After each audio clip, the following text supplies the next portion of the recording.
Hi guys, Ricky Martin here, and welcome back to our behind the scenes journey of the game collaboration between Bandai Namco, DigixArt Studio and Aardman.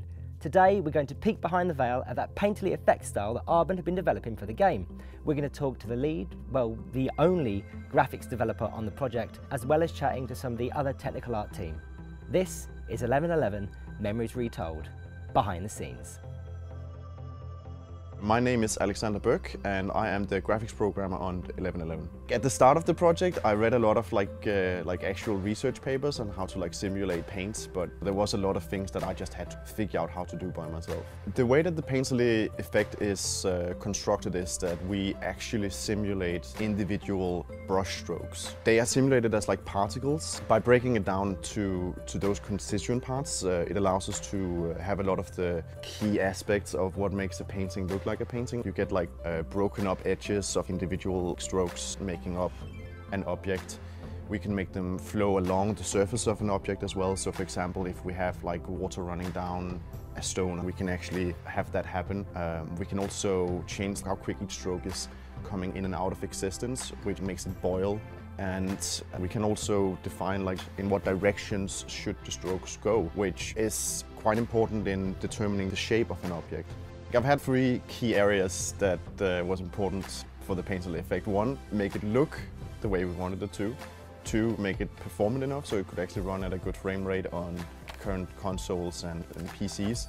And three, make a workflow for the artists so they could also create content. I think especially the third one has actually been in some ways the most challenging, because what we do is so new, it hasn't been done before. It's basically been creating the track for a train while the train has started moving, so it's just going fast enough to make sure that everyone can keep moving forward. Insert Wallace and Gromit reference here. I'm Ollie Skillman-Wilson and I'm one of the game artists on 1111. We control the texture that goes on the model. So we'll texture its colour as you would with a traditional game asset, and its material properties like how it reflects light and that kind of stuff. And then on top of that we control the painterly effect with a set of textures that will control brush size, brush type, brush direction, and that's a second texture which just the painterly effect sees, and it'll read out all that information and start applying brush strokes on top of it based on what values we put into that texture. It can be slightly painful to look at a level without the painterly effect on, but we know we're prioritising the right thing, because when we turn it on, when the lights are baked correctly, it's going to look really lovely. My name's Cody Dyer. I'm lead technical artist here at Aardman. During the start of the project, we found ourselves essentially over-engineering a lot of the assets. Artists want to make their stamp, they want to make nice assets, they want to be proud of it, but the actual reality is very often the higher level of detail, the more noise that it would create for Alex's brush pass, and ultimately what that would do is would create a lot of Z fighting and basically brush issues. So we'd get a lot of flickering and other things. So we had to tone everything back. We've simplified the bitmaps, we've reduced the amount of detail, and it's become a much more stable project for doing it. It's been an interesting roller coaster of getting the right level of fidelity. I mean, it's very much a work in progress. As a byproduct of those guys doing the trailer, actually shone a light on a few things that Bram and I have been discussing already about, some additional rim light shaders for the characters, other things that we need to make pop. It's really satisfying when it goes right, but I mean, I've had days where or even weeks where I'm looking at materials and making adjustments to sliders, and I've got to the point where I'll shut my eyes and I'm seeing brush strokes everywhere.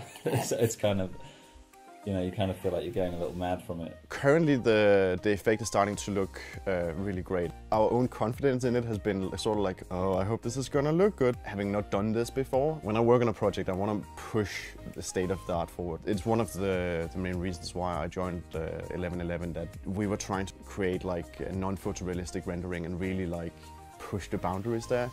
That excited me. It astonishes me that we are actually able to do it in the first place, because people come from so different backgrounds.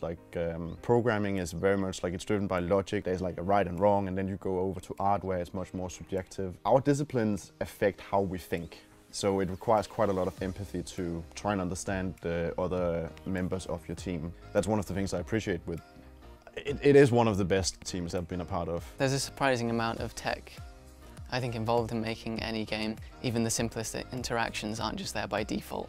Like there's some Peter Molyneux quote where he makes an analogy. Rather than it being about building a house, it's about building the architectural discipline and then building the house. Like you have to figure out the tool and the workflow before you can even start making the thing in the first place. And that's very much what this project has been, where you're building this effect from scratch, which Alex has done super impressive work on. So that's just very, very new and very, very technical, and yeah, a new workflow for every artist on this project. And I've never seen anything like it.